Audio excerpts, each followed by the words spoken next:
Nacharam police station పరిధిలో నివసించే బచ్చన్ ప్రసాద్ షా అనే 64 వ్యక్తి ఓ ప్రైవేట్ ఉద్యోగం చేస్తూ జీవనం సాగిస్తున్నాడు. కానీ ఈ వయసులో కూడా విచక్షణ మరిచి తన పక్కింట్లో ఉంటున్న ఓ మైనర్ బాలిక పట్ల అసభ్యంగా ప్రవర్తించాడు.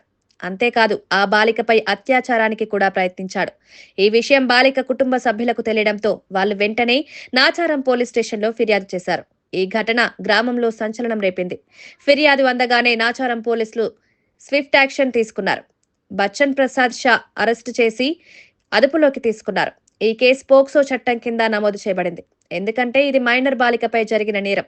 తర్వాత నిందితుడిని మేడ్చల్ మల్కాజ్గిరి పోక్సో కోర్టులో హాజరుపరిచారు. పోలీసులు ఈ కేసుని సీరియస్ గా తీసుకుని అన్ని ఆధారాలను కోర్టుకు సమర్పించారు. ఈ యాక్షన్ వేగంగా జరగడం వల్ల న్యాయం త్వరగా అందే అవకాశం కలిగింది. మేడ్చల్ జిల్లా పోక్సో కోర్టులో ఈ కేసు విచారణ జరిగింది. న్యాయమూర్తి 64 ఏళ్ల బచ్చన్ ప్రసాద్ షా నేరాన్ని ఆధారాలతో సహా నిరూపించారు. తీర్పులో నిందితునికి 20 ఏళ్ల కఠిన కారాగార శిక్ష విధించారు. అంతేకాదు 5,000 రూపాయల జరిమానా కూడా వేశారు. అదనంగా బాధిత బాలిక కుటుంబానికి 5 లక్షల రూపాయల పరిహారం ఇవ్వాలని ఆదేశించారు. ఈ సంచలన తీర్పు ఏప్రిల్ 2025లో వెలువడింది.